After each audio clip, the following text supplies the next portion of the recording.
أعوذ بالله من الشيطان الرجيم بسم الله الرحمن الرحيم السلام علیکم ورحمۃ اللہ وبرکاتہ۔ الحمد للہ رب العالمین والصلاة والسلام علی اشرف الانبیاء والمرسلین وعلی آلہ واصحابہ اجمعین، اما بعد۔ محترم ناظرین، آج جمعرات ہے، سوال جواب کی مجلس شروع ہو رہی ہے۔ درمیان میں 2 ہفتے یہ مجلس نہیں ہو سکی۔ پہلا ہفتہ یعنی کہ گزشتہ جمعرات نے اس سے پہلا جو جمعرات گزرا تھا، اس دن پورا جو ہے عید کا دن تھا، اور اس کے بعد جو جمعرات آیا تھا اس میں جتنے مسائل آئے تھے انفرادی طور پر، تو ان کے جواب جو ہے دے دیے گئے۔ اب جو ہے اس کے بعد جو مسائل جو کامنٹس آئے ہوئے ہیں ان کے جواب انشاءاللہ آج کی اس مجلس میں دیے جائیں گے۔ سب سے پہلا جو ہے ایک مسئلہ سوال کر رہے ہیں ایک ساتھی کہ مفتی صاحب، اگر کوئی عورت اپنے شوہر کے انتقال پر عدت میں بیٹھی ہو، اور جس گھر میں عدت میں بیٹھی ہے وہ گھر کرائے کا، اور گھر کا جو مالک ہے وہ گھر جو ہے خالی کرنے کو کہہ رہا ہے عورت کو، تو اب عورت کیا کرے؟ عورت کی عدت کا حکم کیا ہے؟ تو سب سے پہلی بات تو یہ ہے کہ کسی کا شوہر انتقال ہو جائے تو اس کی عدت مکمل 4 مہینے 10 دن ہوتی ہے، اور یہ 4 مہینے 10 دن اپنے گھر میں یعنی کہ جس گھر میں شوہر کے ساتھ زندگی گزاری ہے اسی گھر میں عدت کا گزارنا ضروری ہے۔ ہاں، اگر اس گھر میں کوئی جو ہے اس کی نگرانی کرنے والا عورت کی نہ ہو، بچے نہ ہوں، اور کوئی عورت نہ ہو، یا پھر جو ہے ایسا کوئی انتظام نہیں ہو پا رہا ہو، تو عورت جو ہے اپنے ماں باپ کے گھر میں بھی عدت گزار سکتی ہے۔ لیکن اس مسئلے کا جواب یہ ہے کہ گھر کا مالک گھر خالی کرنے کو کہہ رہا ہے، تو اب عورت کچھ نہیں کر سکتی، تو مجبوری کے درجے میں عورت اس گھر کے مالک سے کچھ دن کا وقت مانگ لے کہ بھئی کچھ دن کا وقت مجھے دے دو، اس کے بعد میں گھر خالی کر دوں گی۔ اگر اس پر بھی وہ راضی نہیں ہے، اڑا ہوا ہے، بضد ہے کہ گھر خالی کرنا ہی کرنا ہے، تو مجبوری کے درجے میں عورت گھر سے نکل کر فوراً جو ہے اپنے ماں باپ کے گھر میں چلی جائے اور وہاں جا کر اپنی عدت پوری کر لے، اس میں جو ہے کوئی مذائقہ نہیں ہے۔ اسی طریقے سے ایک سوال، اور عمومی اعتبار سے یہ غلطی جو ہے بہت سارے لوگوں سے ہوتی رہتی ہے۔ سوال کیا جا رہا ہے کہ مفتی صاحب، گاڑیوں پر بعض لوگ قرآن کی آیت سٹیکر کے ذریعے سے لگاتے ہیں، تو وہ لگانا کیسا ہے؟ تو یہ جو ہے ادب کے خلاف ہے، اور یہاں تو صرف گاڑیوں کا مسئلہ ہے، بعض لوگ جو ہے دکانوں کے اوپر اور بعض لوگ جو ہے گھروں کے اوپر ھذا من فضل ربی، یہ آیت کا ٹکڑا ہے اس کو لگاتے ہیں، یا پھر جو ہے ماشاء اللہ، تو قرآن کی آیتوں کے جو ٹکڑے ہیں اس کو لگاتے ہیں، تو اس کا جواب یہی ہے کہ بھئی قرآن کی آیتیں ہیں، اور قرآن کی آیتوں کا لحاظ اتنا ہی ضروری ہے جتنا ہم قرآن پاک کا لحاظ کرتے ہیں۔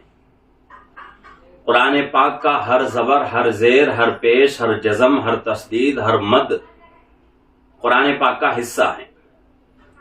یہ تمام چیزیں مل کر قرآن پاک بنتا ہے، تو اس لیے بہتر ہے کہ گاڑیوں کے اوپر، دکانوں کے اوپر، گھروں کے اوپر قرآن کی آیتیں نہ لگائیں۔ اس سے کیا ہوتا ہے، قرآن کی آیتوں کی بے ادبی ہوتی ہے۔ کبھی کوئی پرندہ آ کر اس پر جو ہے نجاست کر لیا، کبھی کوئی جو ہے بندر آ کر بیٹھ گیا اور اس پر پیشاب پاخانہ کر لیا، ہو سکتا ہے۔ تو اس لیے بہتر ہے کہ ھذا من فضل ربی ماشاء اللہ، یعنی اس کا مطلب یہ ہے کہ یہ میرے رب کے طرف سے فضل ہے اور یہ اللہ کی مرضی ہے۔ تو یہ چیزیں جو ہے اپنے دکان پر، اپنے گاڑیوں پر، اپنے گھروں پر لگا کے دوسروں کو دکھانے کے بجائے اپنے دل میں اس بات کو بٹھا لیں اور سوچتے رہیں کہ بھئی اللہ کا میرے اوپر بہت بڑا احسان ہے، اس کا شکر ادا کریں۔ یہ ایک طریقہ ہے۔ اگر قرآن کی آیتیں اگر ہم گاڑیوں پر لگائیں گے، گھروں پر، دکانوں پر لگائیں گے، تو پھر جو ہے ان آیتوں کی بے ادبی ہوگی۔ تیسرا مسئلہ، مفتی صاحب کسی کافر کے جنازے میں شریک ہونا کیسا ہے؟ تو اس مسئلے کا جواب یہی دیا جائے گا کہ بھئی جنازے میں کسی جو ہے کافر کا انتقال ہو گیا، ہمارا پڑوسی ہے یا پھر جو ہے اس سے ہمارے تعلقات ہیں، کسی بھی اعتبار سے ہو، اس کا انتقال ہو گیا، تو شریعت ہمیں جو ہے یہ بھی نہیں کہتی کہ بھئی اس کو جو ہے اس کا انتقال ہو گیا ہے اور اس کے جنازے میں نہ جائیں۔ شریعت ہمیں اس کی بھی اجازت نہیں دیتی، اس کا بھی حکم نہیں کرتی۔ اجازت تو ہے، لیکن اس میں ہم کو ایک چیز کا خیال کرنے کی ضرورت ہے، وہ یہ ہے کہ ہماری شریعت ہمیں جن کاموں سے منع کرتی ہے ان کاموں سے ہم رک جائیں، اس لیے کہ یہاں جو ہے مذہب کی بات ہے، مذہب بدل رہا ہے، کافر کا مذہب الگ ہے، مسلمان کا مذہب الگ ہے، اور ان کے مذہب میں بہت سارے جو ہیں رسومات، بہت سارے جو ہے ایسی چیزیں ہوتی ہیں جو کہ ہماری شریعت میں شرک تک پہنچتی ہیں۔ تو ان چیزوں سے بچیں، ان چیزوں سے بچتے ہوئے جنازے میں ہم شریک ہو سکتے ہیں، کوئی جو ہے مضائقہ نہیں ہے۔ اسی طریقے سے چوتھا مسئلہ ہے کہ سوال کر رہے ہیں کہ مفتی صاحب جانوروں کو ذبح کرتے وقت خون کے چھینٹے اگر کپڑوں پر پڑ جائیں تو کپڑوں کا حکم کیا ہے؟ کیا ان کپڑوں میں نماز ہوگی یا نہیں؟ تو یہاں جو ہے خون کا مسئلہ ہے، اور ہمارے ذہنوں میں بات رہتی ہے کہ بھئی خون جو ہے ناپاک ہے، اور حقیقت میں ناپاک ہے، لیکن اس کی بھی ایک مقدار ہے کہ بھئی خون اگر ہمارے کپڑوں پر لگ جائے تو کتنی مقدار میں وہ ہمیں جو ہے شریعت پاکی کا حکم لگاتی ہے، اور اس حد کو پار کرنے کے بعد ناپاکی کا حکم لگاتی ہے، اس کو سمجھنے کی ضرورت ہے۔ اس میں جو ہے بنیادی بات یہ ہے کہ نجاست جو ہے دو قسم کی ہوتی ہے، نجاست غلیظہ اور نجاست خفیفہ۔ نجاست غلیظہ میں یہ چیزیں آتی ہیں، حلال جانوروں کا خون، اسی طریقے سے حرام جانوروں کا خون، آدمی کا خون، یہ تمام چیزیں جو ہیں نجاست غلیظہ میں آتی ہیں۔ تو نجاست غلیظہ کہاں تک معاف ہے؟ اگر گاڑے جسم والے ہیں، یعنی اس کا جسم جو ہے موٹا ہے، جیسا کہ پخانہ ہے، موٹے جسم والے ہیں، تو اگر ویسی نجاست ہے تو 3.5 ماشا وزن تک معاف، اور اس کا جو ہے آج کل گراموں کا جو ہے